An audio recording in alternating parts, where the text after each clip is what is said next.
1, 2, 3. Pak, bangun! Hal yang penting ketika melakukan pijat jantung. Anda pernah dengar mengenai CPR atau RJP, bantuan pijat jantung dengan bantuan nafas. Namun apabila Anda bukan orang yang terlatih, ini adalah cara menolongnya dengan cara melakukan pijat jantung. Ya tapi benar, ini gunanya olahraga ketika Anda jadi dokter ya. Anda harus fit dong, ya kan? Masa Anda baru lakukan 10 kali terus ngap gitu kan? Nggak mungkin. Jadi Anda harus fit juga. Ini gunanya jadi dokter pun Anda harus pola hidup sehat gitu ya. Nah, supaya bisa menolong orang lain kan?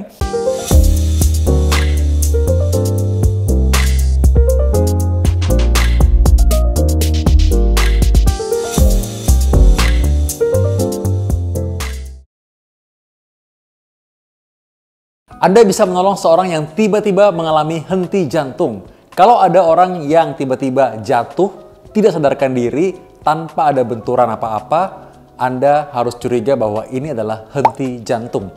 Penyebabnya macam-macam. Bisa karena serangan jantung, bisa karena aritmia atau korslet listrik jantung.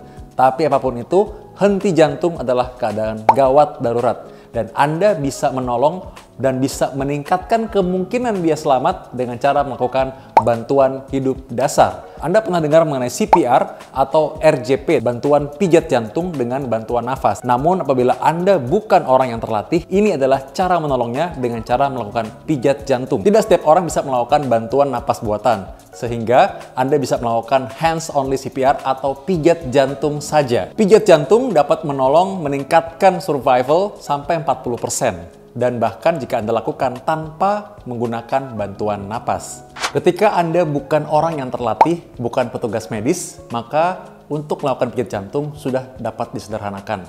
Anda mungkin tidak perlu memeriksa nadi, Anda cukup mengenali respon ketika seorang tidak bisa menjawab, tidak berespon ketika Anda panggil. Pak, Bu, bangun! Anda tepuk bahunya dengan kuat. Pak, bangun! Anda goncang-goncangkan. Pak! Tanpa ada respon, Anda punya waktu 10 detik.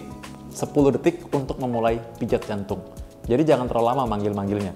Ketika Anda panggil, tidak jawab, Anda punya 10 detik untuk melakukan pijat jantung. Nah, di antara waktu itu, Anda ketika sudah merasakan bahwa tidak ada respon, Anda ingat untuk segera panggil bantuan yang pertama. Panggil bantuan, Anda panggil orang, tolong! Kalau tidak ada, Anda bisa telepon. Anda bisa langsung menelpon rumah sakit terdekat atau nomor emergensi atau siapapun yang Anda bisa kenal untuk membantu Anda melakukan pertolongan atau menelpon rumah sakit atau emergensi terdekat. Apabila orang tersebut yang jatuh tadi tidak respon dengan panggilan, maka kita asumsikan orang itu mengalami henti jantung. Setelah kita panggil, kita goncang bahunya, tidak ada jawaban, tidak ada respon, maka kita panggil bantuan. Ingat, segera panggil bantuan dulu sebelum melakukan pijat jantung. Karena Anda tidak tahu seberapa lama Anda akan melakukan pijat jantung, seberapa kuat Anda melakukan itu, dan Anda mungkin di tempat yang tidak aman. Jadi karena itu yang pertama, setelah Anda cek respon, segera panggil bantuan. Anda bisa panggil bantuan dengan berteriak, menelpon, atau menulis di media sosial bahwa Anda sedang menolong orang di lokasi tertentu. Apabila Anda tahu nomor telepon gawat darurat atau nomor telepon rumah sakit terdekat, itu lebih bagus lagi. Yang jelas Anda segera panggil bantuan dan baru melakukan pijat jantung. Jadi ketika Anda melakukan pijat jantung, Anda buka bajunya, Anda letakkan tangan Anda di tengah dada. Bagian dasar dari telapak tangan, Anda katupkan, lalu Anda tekan di tengah dada dengan bantuan dari tenaga dari badan bagian atas. Anda tekan seperti ini.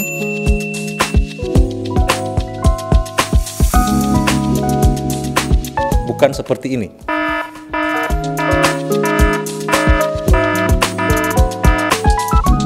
Ketika Anda melakukan pijat jantung, Anda lakukan dengan menggunakan kekuatan badan bagian atas, kekuatan bahu, bukan kekuatan siku. Kalau Anda menggunakan kekuatan siku, maka ini akan lebih mudah lelah dan Anda mungkin akan lebih cepat berhenti. Padahal seharusnya Anda bisa lakukan selama mungkin yang Anda bisa, atau minimal sampai bantuan datang.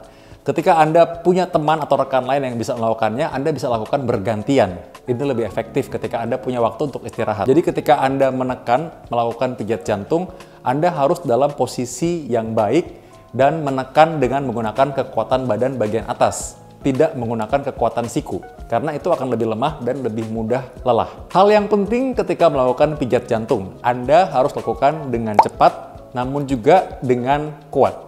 Jadi Anda lakukan kira-kira kecepatannya 100-120 kali per menit dengan kedalaman 5-6 cm.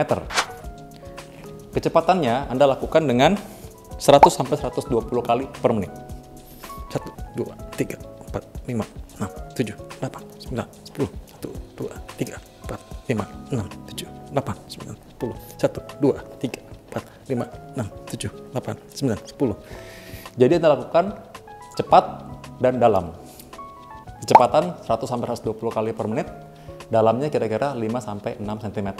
Ini membuat jantung bisa memompa secara efektif ketika Anda bantu dari luar. Lakukan dengan mengandalkan kekuatan dari bahu, bukan dari siku. Anda tekan seperti ini.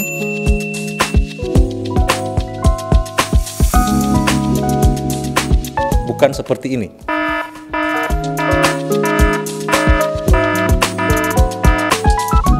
Sekali lagi, ingat panggil bantuan dulu di awal, karena kita nggak tahu seberapa kuat dan seberapa lama kita bisa menolong. Panggil bantuan, minimal ada orang berdua, bertiga bisa gantian. Paling bagus lagi ya segera ada ambulans yang datang untuk memberikan pertolongan yang proper, seorang medical professional. Jadi apapun penyebab dari henti jantung, ketika terjadi henti jantung, Anda bisa menolong dengan cara pijat jantung luar. Dan ini bisa Anda lakukan sebagai orang awam. Henti jantung, gagal jantung, dan serangan jantung merupakan hal yang berbeda. Saya sudah pernah jelaskan di video sebelumnya. Namun intinya apabila terjadi henti jantung, apapun penyebabnya, Anda bisa membantu menolong orang tersebut dengan cara melakukan pijat jantung yang benar.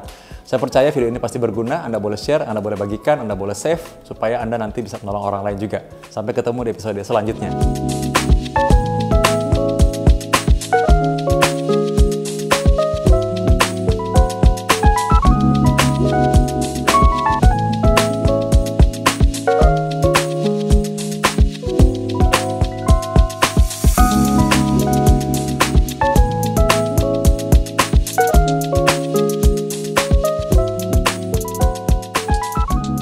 Ini gunanya Anda fitness kalau Anda jadi dokter ya. Coba bayangin kalau baru 1-2 kali udah capek. Mungkin nggak akan gini, duduk aja nggak bisa. Ya tapi benar, ini gunanya olahraga ketika Anda jadi dokter ya. Anda harus fit dong, ya kan? Masa Anda baru lakukan 10 kali terus ngap gitu kan? Nggak mungkin. Jadi Anda harus fit juga. Ini gunanya jadi dokter pun Anda harus pola hidup sehat gitu ya. Nah, supaya bisa menolong orang lain kan?